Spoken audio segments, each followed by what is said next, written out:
அனைவருக்கும் வணக்கம். இன்றைக்கி நம்ம வந்து பச்சை பயிறு தோசை செய்ய போகிறோம். எப்பயுமே அரிசி மாவுல தான் இட்லி தோசை செய்கிறோம்.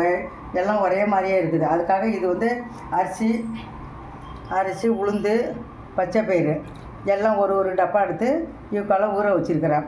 இது நல்லா வந்து என்னதுமே 8 மணி நேரமாவது ஊறணும். 8 மணி நேரம் ஊறினா தான் நல்லா ஊறும். நம்ம இப்படி வந்து அமுக்கி பார்க்கணும் ஊறியிருக்கான்னு. 8 மணி நேரம் ஆனாலும் நல்லா ஊறிடும். ஊறினதையும் தண்ணி வடிகட்டிடணும். தண்ணி வடிகட்டி மிக்சியில் உப்பு போட்டு அரைக்கணும். கொஞ்சம் லைட்டாக தண்ணி ஊற்றி குறப்பாக அரைக்கணும். எப்பயுமே ஒரே மாதிரியே சாப்பிடக்கூடாது. இது வந்து ரொம்ப சத்து, இடுப்புக்கெலாம் ரொம்ப சத்தாக இருக்கும். இடுப்பு வலி, கை கால் வலி அதுக்கெலாம் ரொம்ப சத்தானது. இப்போ அதில் பச்சை பயிறு, கொண்டைக்கடலை, உளுந்து இதெல்லாம் சேர்த்துருக்கோம். இது மிகவும் நல்லது. ஒரே மாதிரி சாப்பிடாம இட்லி தோசையை டெய்லி சாப்பிட்டுட்டு இருக்கோம். இந்த மாதிரி சாப்பிட்டோம்னா ரொம்ப சத்தான பொழுது குழந்தைங்களுக்கும் ரொம்ப நல்லாயிருக்கும். இது மாதிரி வாரத்தில் 2 முறையாவது செஞ்சு சாப்பிடுங்க. இப்போ மாவு வந்து அரைச்சி வந்து வச்சுருக்கேன். இதில் தேவையான அளவு உப்பு போட்டிருக்கிறேன். தேங்காய் சட்னி அரைச்சி வச்சுருக்கிறேன். இப்போ தோசை ஊற்றுவோம். இப்போ இந்த மாதிரி தோசையெல்லாம் சாப்பிட்டோம்னா ரொம்ப உடம்புக்கு நல்லது. நம்மளுக்கு எப்பயும் ஒரே மாதிரி தோசை விடாமல் இதெல்லாம் சத்தான பொருளுங்க. இதெல்லாம் பச்சை பயிறு, கொண்டைக்கடலை எல்லாமே மிகவும் சத்தான பொருளுங்க.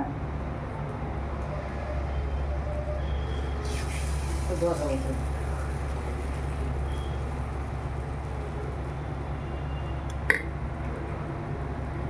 மேலே வாங்க. இது வந்து நெய் ஊற்றி கூட நீங்கள் செய்யலாம். நான் இப்போ நல்லெண்ணெயில் செய்கிறது. நம்ம நெய் ஊற்றி செய்யலாம்.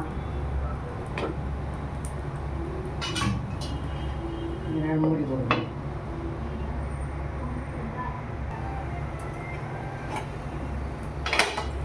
கொஞ்சம் நல்லா செவந்து வரட்டும். செவக்கிற வரைக்கும் கொஞ்சம் வேக விடுவோம். நல்லா செவந்து வரட்டும்.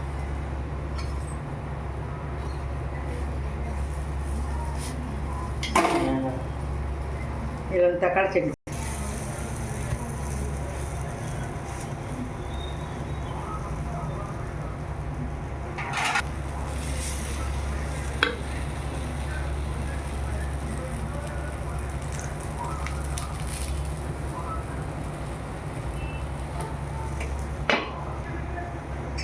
இப்போ நல்லா எந்த பார்ப்போம். இப்போ நல்ல முருகலாக வரணும்.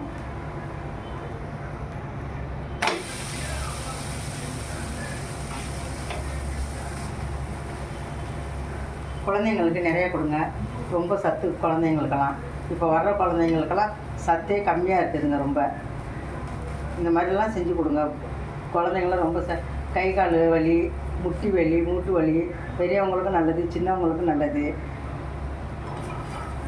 நல்ல சத்தான பொருள்.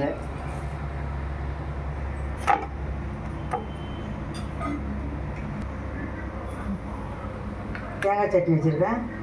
மிகவும் சுவையாக இருக்கும். தேங்காய் சட்னி சாப்பிடுங்க. மிகவும் நல்லாயிருக்கும். இட்லி தோசைக்கு இது ரொம்ப இதுதான் நல்ல பெஸ்ட்டானது. பச்சை பயிறு கொண்டைக்கடலை இது ரொம்ப நல்லது. பெரியவங்களுக்கு ரொம்ப நல்லது. கை கால் வலி, முட்டி வலிக்கு எல்லாருக்குமே நல்லது. இது நல்லா சாப்பிடுங்க. நான் போடுறதெல்லாம் பாருங்கள். லைக் பண்ணுங்கள், கமெண்ட் பண்ணுங்கள், ஷேர் பண்ணுங்கள். உங்களோட ஆதரவு எப்போதுமே எனக்கு தேவை. நன்றி, வணக்கம்.